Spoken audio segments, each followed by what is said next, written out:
Lucas, capítulo 23, a partir do 32. Quem achou, diga: eu amo a Jesus. Amém. E havia também outros dois que eram malfeitores, sendo conduzidos com ele para serem mortos. E quando eles chegaram ao lugar que é chamado Calvário, ali o crucificaram. E os malfeitores, uma à direita e o outro à esquerda. Então disse Jesus: Pai, perdoa-lhes, porque eles não sabem o que fazem. E repartindo as suas vestes, lançaram a sorte. E o povo ficou parado olhando, e também os governantes o ridicularizavam, dizendo: ele salvou aos outros. Salve-se a si mesmo, se és o Cristo, o escolhido de Deus. E também os soldados zombavam dele, chegando-se a ele e oferecendo vinagre. E dizendo: se tu és o rei dos judeus, salva-te a ti mesmo. E também havia uma inscrição escrita acima dele em letras de grego e latim e hebraico, dizendo: este é o rei dos judeus. Um dos malfeitores que estavam pendurados, enfurecido, dizia: se tu és o Cristo, salva-te a ti mesmo e a nós também. Mas o outro, respondendo, repreendia-o, dizendo: tu nem mesmo temes a Deus, estando na mesma condenação? Porque nós, em verdade, padecemos justamente, pois nós recebamos a devida recompensa dos nossos atos.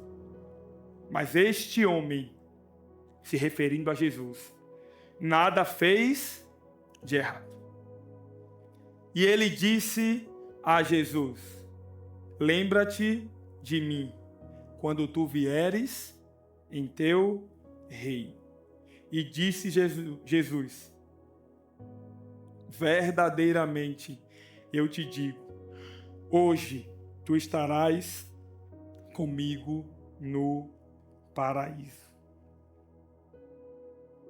E era já quase a hora sexta, e houve sobre toda a terra, houve trevas sobre a terra até a hora nona.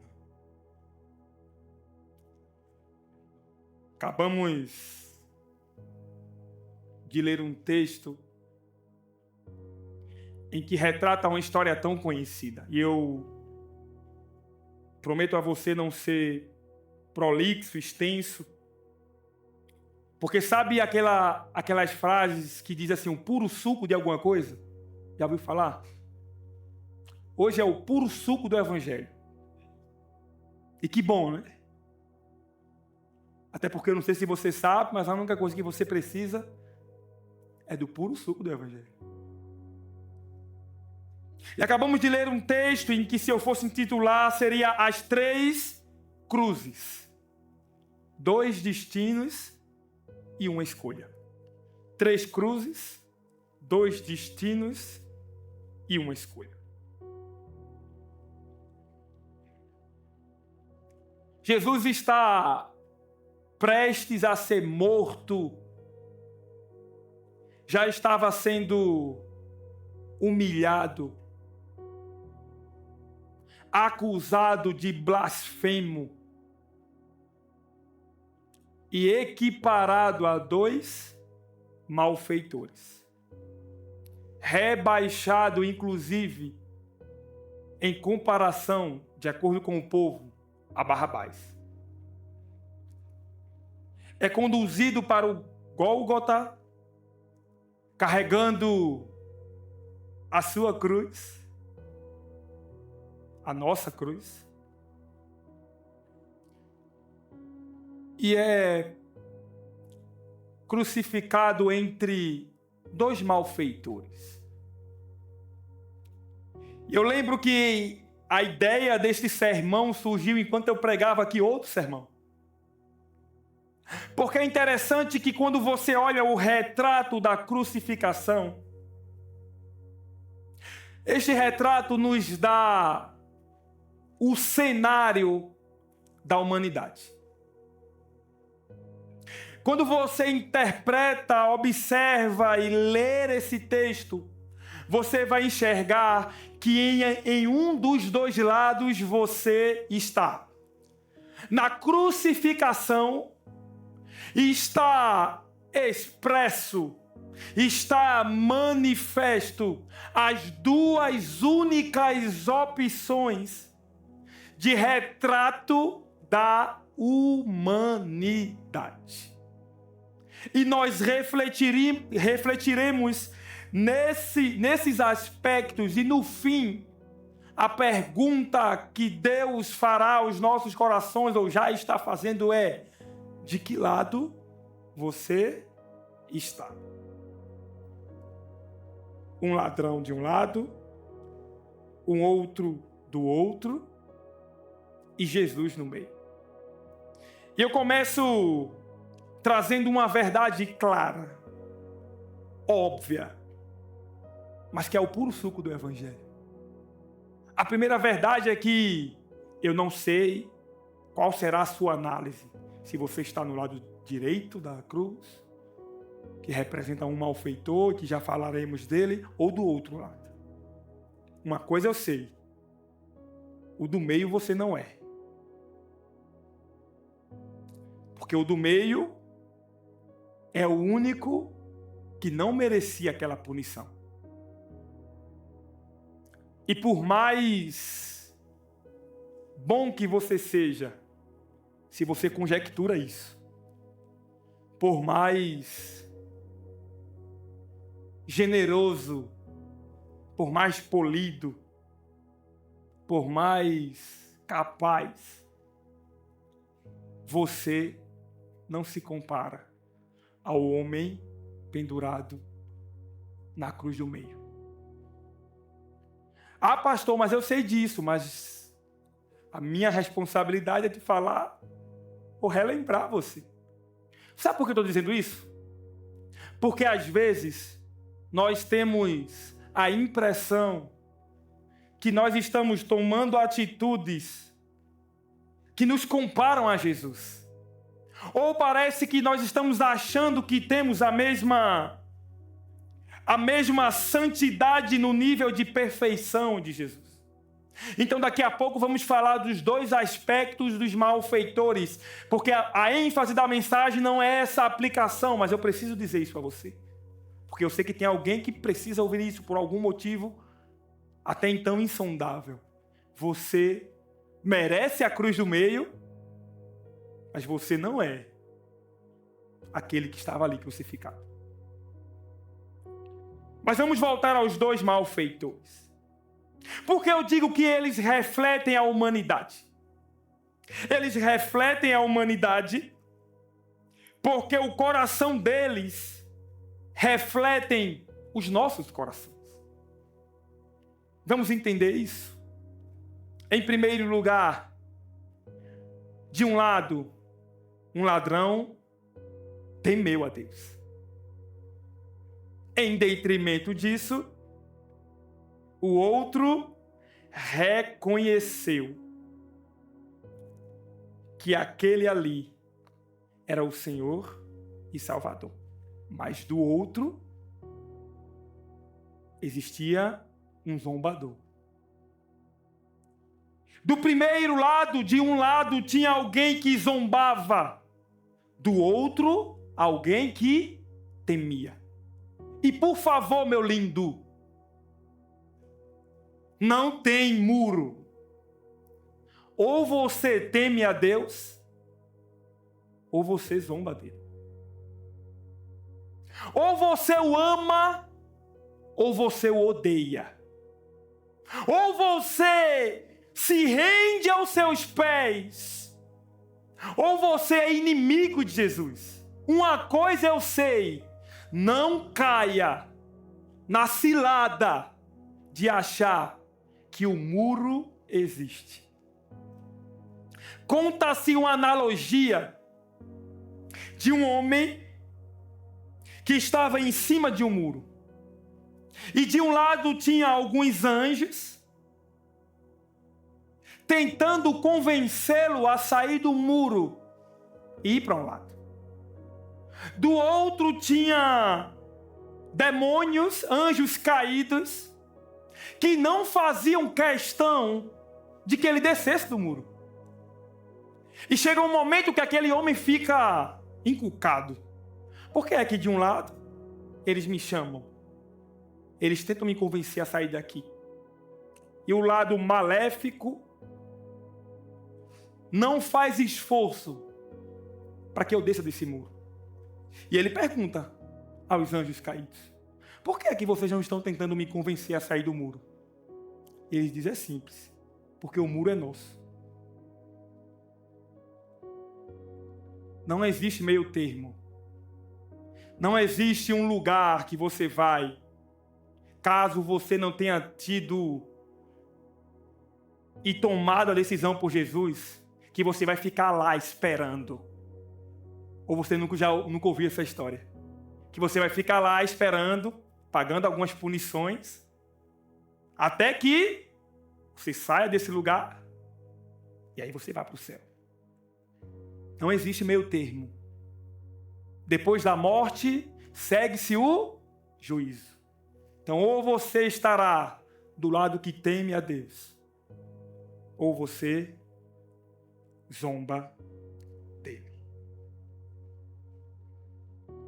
O verso de número 40, enquanto o zombador diz: tu és o filho de Deus?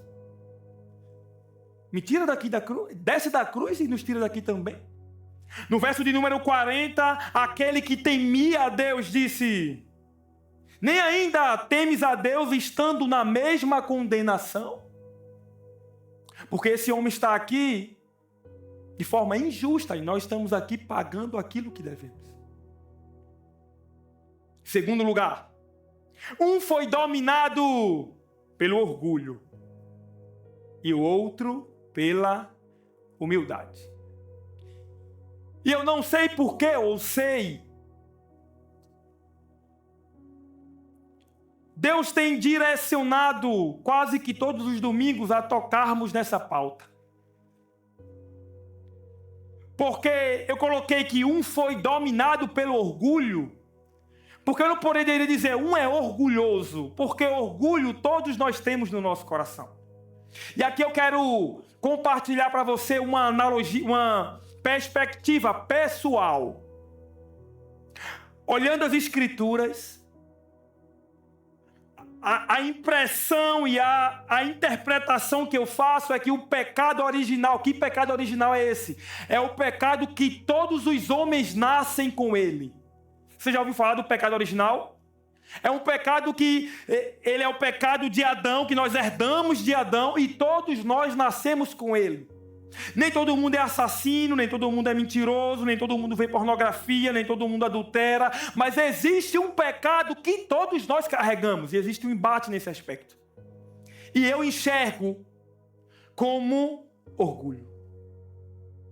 Porque o orgulho é quem leva os homens a matar. O orgulho é quem leva os homens a roubar. O orgulho é quem leva os homens a não querer perdoar. O orgulho é quem nos leva a querer desejar o que é do outro. Então a impressão que eu tenho é que todos os pecados são a ponta do iceberg. E lá do fim está o orgulho do nosso coração. Agora, se todos nós temos o pecado original, partindo dessa conjectura, pecado esse é o orgulho, estamos fritos. Não porque moramos em Sobral, mas estamos fritos. Mas dos dois lados existe um dominado pelo orgulho. Porque nós temos as nossas inclinações. Mas a pergunta é: quem domina você? Um foi dominado pelo orgulho, prestes a morrer, suspeitando estar ao lado do Filho de Deus. e ainda decide pela opção de zombar do Cordeiro de Deus. Aí você lê esse texto e diz: orgulhoso. Como é que ele tem essa coragem? Faça uma retrospectiva no seu coração, porque nós temos essa inclinação. Um foi dominado pelo orgulho e o outro pela humildade. De que lado você está? Pecador dominado pelo orgulho ou pecador rendido a Jesus?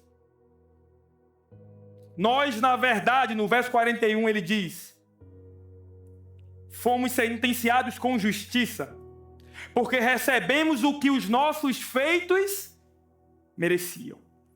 Mas este nenhum mal fez. De que lado você está? Terceiro, um recusou reconhecer a sua condição. Essa daqui é a nossa cara, né? O outro confessou seus pecados. Porque ele não sabia se Jesus era filho de Deus.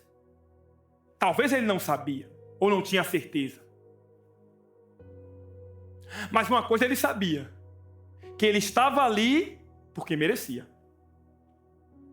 E mesmo assim, ele ainda teve forças nos últimos minutos da sua vida para argumentar acerca dele mesmo. Um ladrão desviou a culpa zombando de Cristo. O outro olhou para dentro de si e admitiu que estava ali por sua culpabilidade. Pergunto novamente: de que lado você está? Quarto, um fechou os olhos para a salvação.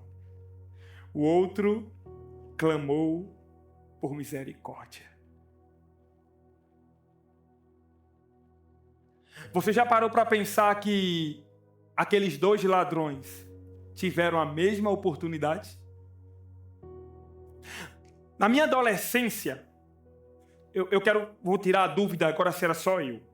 Na minha adolescência, quando eu estava aspirando ali a criminalidade, eu acho que aqui vocês chamam de outro termo, né?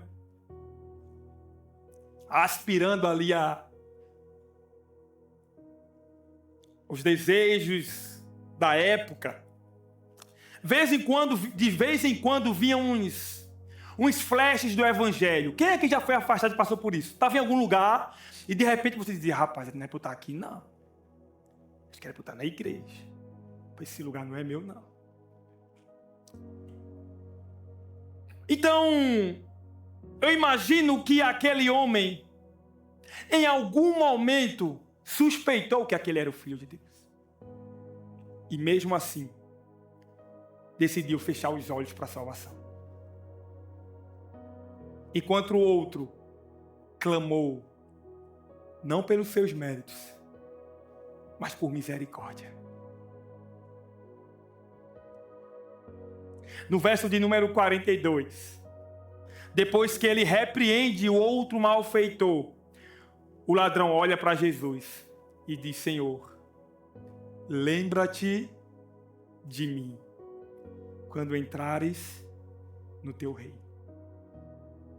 Enquanto um queria pegar uma carona no poder de Jesus, esse aqui clama pela misericórdia.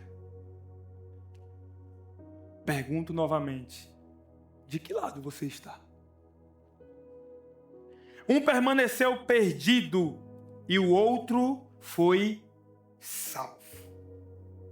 Um rejeitou a vida eterna e o outro entrou no paraíso. 3 cruzes, 2 destinos e uma escolha. De que lado você está? Vou repetir isso aqui. E eu sei que talvez vai desconstruir na sua mente alguns ensinamentos errôneos que você tem ouvido. Mas não importa o quão bom, o quão inteligente, o quão carismático você seja, não é pelos seus méritos. Também não importa o quão ruim, o quão orgulhoso que você seja, também não é pelos teus méritos.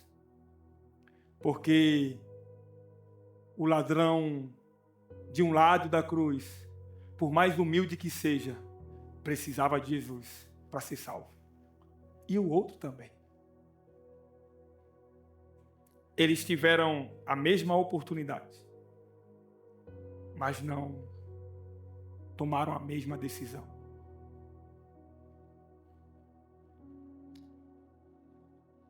Tiveram o mesmo privilégio. Eu comecei o raciocínio, nem terminei, ele foi, meu Deus. Eu lembro que eu ficava lá e ficava pensando assim, meu Deus, se Jesus voltasse agora, minha mãe ia e os irmãos iriam para perto de Jesus e eu ia ficar aqui. Na época o medo era o apocalipse, né? Ficar aqui no apocalipse. Quem já teve medo do apocalipse aqui? Pode falar a verdade, gente. Só vocês? Não. Levanta a mão para eu ver vocês aí. Quem teve medo? Quem já sonhou com o apocalipse já? Foi? Então eu ficava dizendo, meu Deus do céu, se Jesus voltar e eu ficar? Sabe o que eu ficava imaginando? Eu correndo para uma igreja, pedindo ajuda, e aqueles que pregavam de Jesus para mim, do meu lado, minha vizinha chata que falava de Jesus todo dia, e cantava 7 em harpa cristã, subindo para o céu, e eu ficando. Agora, qual foi o sentimento que esse homem teve? Eu fui crucificado ao lado da porta. E não entrei nela. Eu fui crucificado ao lado do Filho de Deus. Meu comparsa foi. E eu fiquei. De que lado você está? Vale salientar que o muro não existe. Não adianta, meus irmãos. Coloque amor no que eu estou dizendo a você. Não adianta. Vir à igreja apenas. Você que está vindo pela primeira vez, o evangelho não é só vir à igreja. Para você que está vindo pela segunda vez, o evangelho não é apenas sobre ir à igreja. Para você que está vindo desde o culto do José Romão, também não é apenas sobre vir à igreja, mas é sobre tomar uma decisão. De um lado, um foi condenado e permaneceu condenado. Do outro, um foi condenado e foi salvo. No meio, o único inocente que morreu para salvar. De um lado, alguém viu apenas um homem morrendo. Do outro lado, alguém viu um rei. No meio, estava o próprio rei morrendo por ambos. De um lado, um perdeu a sua última chance. Do outro lado, o malfeitor aproveitou a sua última oportunidade. No meio, Jesus, a própria oportunidade. De um lado, um clamou por misericórdia. Do outro, alguém exigiu milagre. No meio, estava aquele que era a misericórdia e o milagre. De um lado, um morreu nos seus pecados. Do outro, alguém morreu para ser salvo dos pecados. No meio, morreu aquele que carregou todos os pecados. De um lado, alguém pediu para sair da cruz. Do outro, alguém pediu para entrar no reino. No meio, estava aquele que abriu o caminho para o reino através da cruz. De um lado, um prisioneiro se tornou livre. Do outro, um prisioneiro permaneceu preso. No meio, aquele que nunca foi prisioneiro fez cativo para nos libertar. De um lado, alguém zombou. Do outro, alguém se rendeu. No meio estava aquele que não abriu a boca para se defender. De um lado, não se preocupou com agora. Do outro, alguém olhou para a eternidade. No meio estava aquele que era e é eterno. De um lado, um coração endurecido. Do outro, um coração quebrantado. No meio, um coração que bateu até a última gota de sangue por todos os dois. De um lado, um pensou apenas em si, do outro, alguém pensou no reino. No meio estava aquele que renunciou tudo por nós. De um lado, alguém morreu sozinho. Do outro, alguém morreu acompanhado pela promessa. No meio estava aquele que morreu para nunca mais deixar ninguém sozinho. De um lado, alguém quis que Cristo descesse da cruz. Do outro, alguém quis estar com Cristo no paraíso. No meio estava aquele que escolheu a cruz para te levar ao paraíso. Encerro este sermão te fazendo uma pergunta. Mais uma vez. De que lado você está? Esse dia é um dia diferenciado porque estávamos pela manhã celebrando o batismo. Hoje vamos celebrar a ceia do Senhor. E meus irmãos,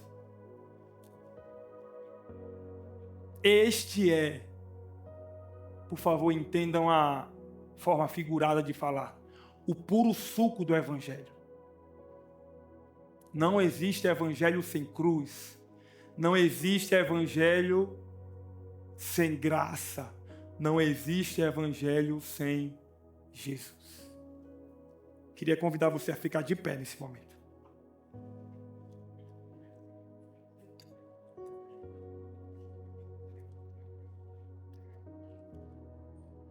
Uma das solas da reforma protestante, uma das 5, que é o momento em que Martinho Lutero prega as teses na porta da igreja.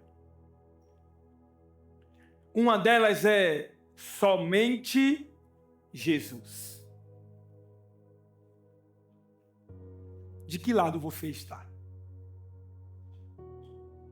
Você está querendo pegar uma carona na glória de Deus? Você viu que esse homem ele foi ousado?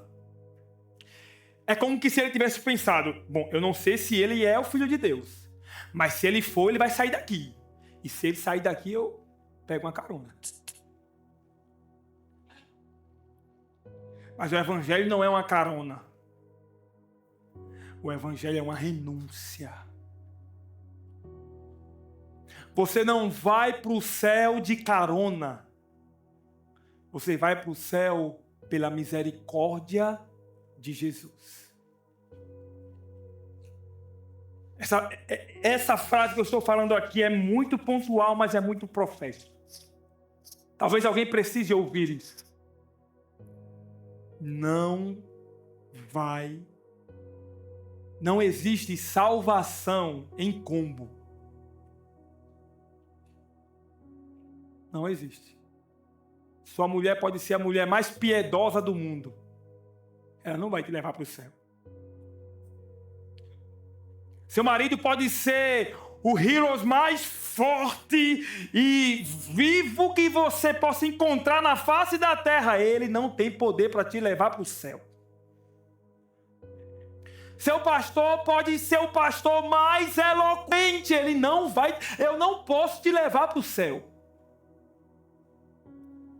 O único que tem o poder de nos levar para o paraíso é aquele que tinha o direito de não morrer na cruz, mas decidiu fazer isso por amor a nós.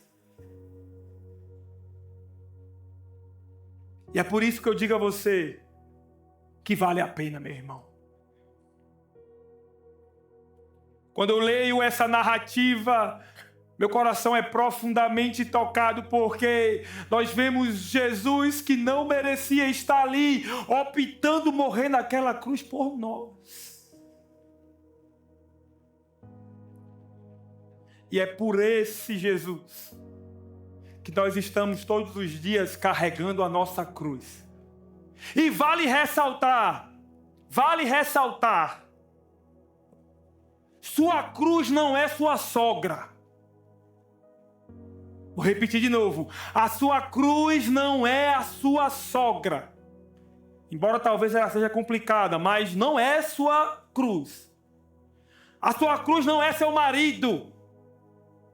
A sua cruz não é sua esposa, embora ela fale muito. A minha não fala não. Né? E se falasse eu ia dizer, né? A sua cruz não é seu filho rebelde.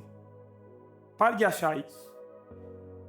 A sua cruz é você renunciar todos os dias os seus desejos por amor a Jesus. Você poderia estar em outro lugar hoje, não poderia? Eu não sei como é em Sobral, mas normalmente esse período de janeiro, fevereiro, sempre vai ter festa em algum lugar para você ir. Sim ou não? Deve ter em algum lugar, se não de Sobral, dessa região, algum batuque por aí, que você poderia estar lá. Mas você tomou a sua cruz e está aqui nessa noite. Encerro este sermão, enquanto a canção vai ser entoada, te perguntando: de que lado você está? Jesus quer nos levar para habitarmos com Ele. Eu não sei se você já parou para pensar, mas talvez por causa de uma teologia humanista, nós paramos de falar dos céus. Mas você lembra aquelas canções que eram entoadas lá atrás e que te dava medo? Tinha uma que os mais novos não vão lembrar. Quer dizer, eu também sou novo, mas peguei a geração mais... Que era uma canção que dizia assim: onde está aquele povo... O baterista é raiz aqui, eu escutei falando. Onde está que não se vê? Aí a canção diz assim: alguém com voz de lamento vai dizer nesse momento: aquele povo foi embora para Sião. Sabe o que é o desejo do meu coração? Eu sei que é pesado o que eu vou dizer agora. A minha oração é que você não seja a voz de lamento. Porque de um dos lados você está, meu irmão. Mas um dia, meu irmão, Jesus vai voltar para buscar a sua igreja. E o cordeiro que foi conduzido mudo ao Gólgota voltará como um leão para julgar as nações. Nós estaremos com ele para o louvor da sua glória.